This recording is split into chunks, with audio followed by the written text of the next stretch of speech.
Welcome to the news from below. It's Friday, April 24th, 2026. If you're watching this, congratulations. You've survived another week of the 21st century's slow-motion collapse. Give yourself a round of applause or something. Today is International Day of Multilateralism and Diplomacy for Peace. Yes, really. A day dedicated to the concept of people sitting in rooms and solving problems with words instead of cruise missiles. It is a lovely, quaint idea, like a day dedicated to the preservation of the VCR or DVD players. We celebrate it by watching the global machinery grind its teeth on the bones of the vulnerable. I am a serious journalist, and this is the weekly Autopsy. The US Treasury, essentially a collection of men in very expensive suits who have decided that the ocean is their personal impound lot, has intercepted yet another tanker carrying Iranian oil. It's a rhythmic, almost meditative cycle at this point. The US claims there is an ardent leadership rift in Tehran, suggesting that differences in the Iranian government can be exploited to achieve whatever the hell it is they are trying to achieve. In response, Tehran has declared they are Isht one soul. It's a beautiful sentiment, isn't it? Isht one soul day. It's the kind of thing you see on a Hallmark card, right before the card explodes and sends shrapnel flying across your living room. And here's why that matters. This isn't about oil. It's about the fact that we've replaced diplomacy with a maritime version of Grand Theft Auto. GTA 6 is still not out, by the way. We've got a US administration that views Iranian leadership as a fractured entity ripe for the picking, while Tehran digs in with the grim, paranoid clarity of a cornered animal. It's a machine, you see. A massive, rusted-out engine of sanctions and intercepts that hums beneath the waves. Nobody is talking about the fact that this one-soul rhetoric is just the linguistic armor for a regime that knows exactly what happens to anti-fractured states in this neighborhood. We've heard this argument wearing different clothes for years. It's always about Dao stability. Dan. It's always about Dao pressure. Dan. But the pressure doesn't hit the calm soul of the nation. It hits the people trying to buy bread with a currency that now has the purchasing power of used confetti. Meanwhile, in Mexico, the government has decided to dust off a classic, the mint kingpin strategy. A colleague of mine, a man who has spent so much time covering cartels that his nervous system is basically just a series of alarm bells, explained this move with such precision. The idea is simple. You cut off the head of the cartel and the body dies. It sounds logical. It sounds clean. It sounds like something a McKinsey consultant would suggest if they were high on low-grade meth. But here is the thing. That is not even the most absurd part. The most absurd part is that we know it doesn't work. We have decades of data showing that when you decapitate a cartel, you don't get peace. You get a dozen mini-cartels fighting over the scraps like rats in a dumpster. It's a hunter's strategy with the success rate of a screen door on a billionaire's submarine. And here is where it gets worse. This isn't a failure of intelligence. It's a requirement of the system. The kingpin strategy provides the optics of victory without the inconvenience of actually solving the problem. It's a diagnostic surrealism where the cure is the disease. The Mexican security apparatus is a machine whose gears are visible if you look directly at them. A cycle of arrest, fragmentation, escalation, and repeat. We all recognize this animal by now. It's the same beast that's been chewing on the social fabric of Latin America since the Nixon administration. We pretend we're winning because we have a new set of mugshots for the evening news. Jesus Christ! Story 3. The Double-Tap Dialectic. But if you want to see the machine at its most nakedly cruel, let's take a look at what happened in Lebanon this week. Lebanese officials are accusing Israel of a double-tap strike that killed journalist Amal Khalil. Now, you might think the tragedy is the death of a journalist. It is. But that is not the problem. The problem is the double tap. For those of you who don't speak the dialect of modern savagery, a double tap is when you hit a target, wait for the first responders and journalists to arrive, and then hit it again. It's a tactic designed to maximize the body count of the people who care. Look, I understand that in the heat of a conflict, lines get blurred, but a double tap isn't a blur. It's a deliberate, calculated strike against the very idea of humanitarian aid. It's the Geneva Convention being treated as a list of suggestions rather than laws. And here's why that matters. When you start targeting the people who document the horror, you aren't just killing individuals, you're killing the record. You're ensuring that the only version of the truth that survives is the one written by the people holding the biggest guns and bombs.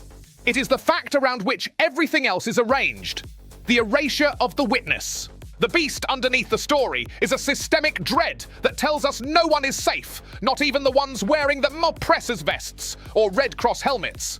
Amal Khalil was a person. She had a life, a family, and a job that involved standing in the path of giants. To dismiss her death as a collateral is a mockery of all that is noble and good in this world. Let's move to Somalia, where 6 million people are currently staring into the abyss of acute hunger. It's a yinch climate shock. That's the official term. It sounds like something that happens to a sensitive piece of electronics. Oh, the rain failed again? Must be a climate shock. It's a sardonic catalogue of disaster. Failed rains, scorched earth, dead livestock, and a global community that views this with the same urgency as 8 terms and conditions. Pop up on a software update. This is not unique to Somalia. This is what happens when systemic indifference meets institutional failure. It happens everywhere, and it is always the same people who pay for it. The absurdity is the precision. We can track the weather with satellites that can see the brand of your wristwatch. Yet, we can't seem to figure out how to get grain to a starving child before they become a statistic.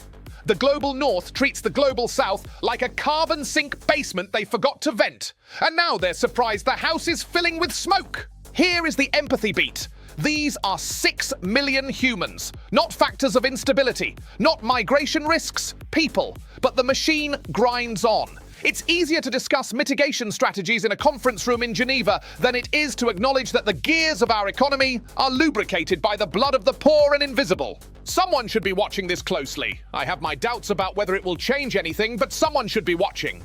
And then, because of course, we have the EU's 90 billion euro loan to Ukraine. 90 billion.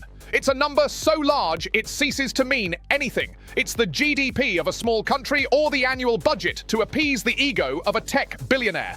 It's being paired with a fresh batch of sanctions for Russia, which is at least the 14th fresh batch we've seen in 4 years. I certainly will not suggest that instead of XUY, I will not suggest that 90 billion euros might be better spent on, I don't know, literally anything that doesn't involve a meat grinder. But the loan is the target. It's a loan, which is a lovely euphemism. It implies that at some point, a country that has been physically disassembled will be able to pay back a sum that defies the laws of mathematics.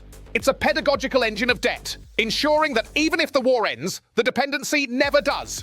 This is the machine underneath the story, the financialization of survival. We aren't just sending weapons, we're sending invoices. We're building a future where Ukraine is not a sovereign nation, but a wholly owned subsidiary of the European Central Bank. And Russia is being sanctioned. Again, it's like trying to stop a charging rhino by throwing increasingly expensive designer outfits at it. The rhino doesn't care, and you're eventually going to run out of Gucci. It's a cacophony of stupidity, where the people in charge are the ones least qualified to deal with the consequences of their own decisions. Finally, we arrive at the most absurd single fact of the week. British Columbia is officially refusing to stock US liquor because the US put a 45% tariff on Canadian timber. Read that again. We are in a trade war where you can't get a decent bourbon in Vancouver because the US is mad about pieces of wood. International diplomacy is now being conducted with the emotional maturity of a divorced couple, fighting over a toaster. You won't let me sell my wood? Fine. No Jack Daniels for you. It sounds like what would happen if a lobbying firm and a TED Talk had a child and raised it on Wall Street. It's such a petty, small-minded, and entirely predictable escalation that the English language has yet to coin a word to describe it all. And here's why that matters. It's funny until you realize that these aren't petty trade wars are just the surface tension of a deeper, uglier hegemony. We're watching the slow disintegration of the rules-based order, replaced by a system where the only law is "Wide Tods, what can I take from you today?" We've moved from the end of history to the end of the liquor cabinet. It's a bizarre, fever dream image of the global economy. A carnival where everyone is simultaneously the clown, the audience, and the person who paid to get in. So here we are. Intercepted tankers, decapitated cartels, murdered journalists, starving nations, mountain-high debts, and a shortage of American whiskey in Canada. It's a comprehensive catalogue of our collective failure to be better than the machines we built to replace us. We are tired, we are observant, and we are still paying attention for some reason. This has been the weekly Autopsy, and I'm a serious journalist. Seriously, why am I still doing this job?